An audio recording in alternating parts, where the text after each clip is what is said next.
ওই যে ঢাকা থেকে আসছি, বিভিন্ন জায়গা থেকে আহলে হক আলেমরা যায়, যারা জাতির সাথে 60,000, 70,000, 1 লক্ষ টাকা চুক্তি করে না।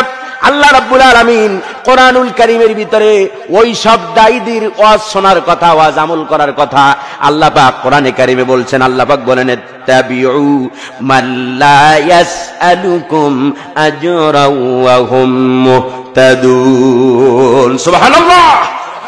জাতি কাদের কথা শুনবে, কাদের কথা আমল করবে, তা কোরআন ডিসিশন দিয়ে দিয়েছে। 70,000, 80,000, 1 লক্ষ টাকা কন্ট্যাক্ট করে তুমি এমন জাতির কি হয়েছো, তুমি এমন জাতির কি হয়েছো, তারপরে দ্বীনের কথা বলতে যাও, ইসলামের কথা বলতে যাও, আগে তোমার কন্ট্যাক্ট নামা তোমার বিকাশে তোমার অ্যাকাউন্টে 1 লক্ষ টাকা পে করে তোমার টাকা কমপ্লিট হলে পরে তুমি দাওয়াত দিতে আসো। তোমার দাওয়াতের জাতির কোনো দরকার নাই। শুধু কোরআন পড়বেন, কোরআন অনুযায়ী নিজের জীবনটা শুধরাবেন, এনাফ হেদায়েতের জন্য কোরআন যথেষ্ট। ঠিক কি মুসলমান?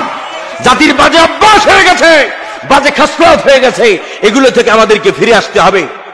আল্লাহ সুবহানাহু ওয়া তাআলা গোটা জাতিকে, এই কথা আজ 1 বছর নয়, 2011 সাল থেকে এই কথা জাতির মাঝখানে প্রত্যেকটা মাহফিলে বলি আমি।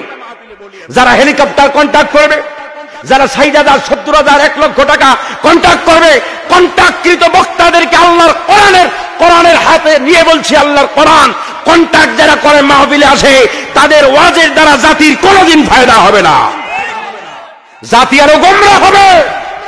এই জাতিকে কেউ নষ্ট করে নাই, তোমরা এক শ্রেণীর কন্ট্যাক্টদারি, লেবাসদারি, দিন নিয়ে ধর্মদ্রোহী, দিন ব্যবসায়ী, ধর্ম ব্যবসায়ী, কোরআন ব্যবসায়ী আলেমরা, তোমরা এই জাতিকে নষ্ট করেছো।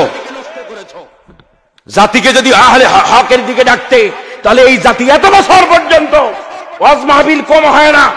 যদি স্বাধীনতা যুদ্ধের পরে ওয়াজ মাহফিল ধরি, তাহলে প্রতি বছর বাংলাদেশে প্রায় 6 লক্ষের উপরে মাহফিল হয়।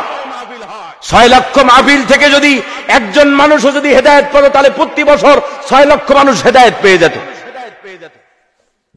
প্রিয় ভাইয়ের আমার, এত ওয়াজ মাহফিল হচ্ছে, সমাজ থেকে আপনার সভা সমিতি কমছে, সমাজ থেকে সমিতি কমে নাই, হারাম কমে নাই, হারাম এনজিও গুলো বন্ধ হয়েছে, সমাজে বাড়তি আছে। রন্ধ্রে রন্ধ্রে তোমরা জাতিকে আবার ফতোয়া দেয় অনেকে। আমার কাছে এমনও সংবাদ আছে, মসজিদের ইমামরা পর্যন্ত বলে সবাই লোন নেয়, আপনি নিলে সমস্যা কি? জাতির আলেমরা যখন হারাম ভক্ষণ করবে, তখন জাতি মুশরিক হবে না তো কি হবে? আল্লাহ সুবহানাহু ওয়া তাআলা গোটা জাতিকে, এই সকল উলামায়ে সূ থেকে আল্লাহ পাক গোটা জাতিকে হেফাজত করুক বলি আমিন। দেখবেন আল্লাহ পাক বলছেন, কাবুরা মাকতান ইনদাল্লাহি আন তাকুলু মা লা তাফআলুন। তোমরা এমন কথা কেন বলো যেটা তোমরা তোমাদের কাজে পরিণত করো না? এটা সবচাইতে আমি আল্লাহর কাছে নিন্দনীয়, নিকৃষ্ট কাজ।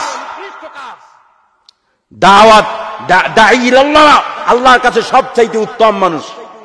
আল্লাহ রাব্বুল আলামিন বলেন, ওয়ামান আহসানু কাওলাম মিম্মান দাআ ইলাল্লাহি ওয়া আমিলা সালিহান ওয়া ক্বালা ইন্নানি মিনাল মুসলিমিন।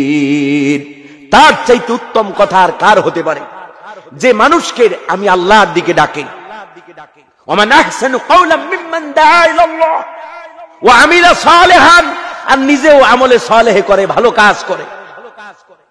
ওয়া ক্বালা ইন্নানি মিনাল মুসলিমিন, আর জাতিকে বলে, ও মুসলমান, আগে আমাকে দেখো, আমার ভিতরে ফুলফিল ইসলাম আছে, আমি হারাম খাই না, সুদী ব্যাংকের সাথে আমার লেনদেন নাই, সুতরাং মুসলমান তোমাদের মাঝখানে দাওয়াত নিয়ে আসছি, তোমরাও হারাম খাবে না, সুদী ব্যাংকের সাথে লেনদেন করবে না। তাহলেই জাতির ভিতরে ইসলাম ঢুকবে। নালে এরকম অবস্থা যদি কিয়ামত পর্যন্ত চলতে থাকে, তারও কোনো জাতির হেদায়েত হবে না। আল্লাহ রাব্বুল আলামিন আমাদেরকে হক কথাগুলো বোঝার, হক কথাগুলো বলার তৌফিক দান করুন বলি আমি। প্রিয় ভাইরা আমার, আহলে হক ওলামা, এই জন্য আমি বলি, যাদের কণ্ঠ নাই, অনুরোধ করছি, আমার কথাগুলো তাম পৃথিবীতে ছড়ায় যাবে এই মিডিয়ার মাধ্যমে। অনুরোধ করছি জাতিকে, যেই আলেমদের কণ্ঠ নাই, কিন্তু আলেমরা হক, আলেমরা হালাল খায়, আলেমটার চলনে বলনের ভিতরে সুন্নাহর ইত্তেবা আছে, সেই আলেমকে ডাকেন। গোটা প্যান্ডেল ভর্তি মানুষ লাগবে না, প্রতিটি প্যান্ডেল থেকে 1-1 জন মানুষ যদি হেদায়েত পায়, তাহলে এই মাহফিলগুলো কিয়ামতের দিন আমাদের সকলের নাজাতের জরিয়া হয়ে যাবে।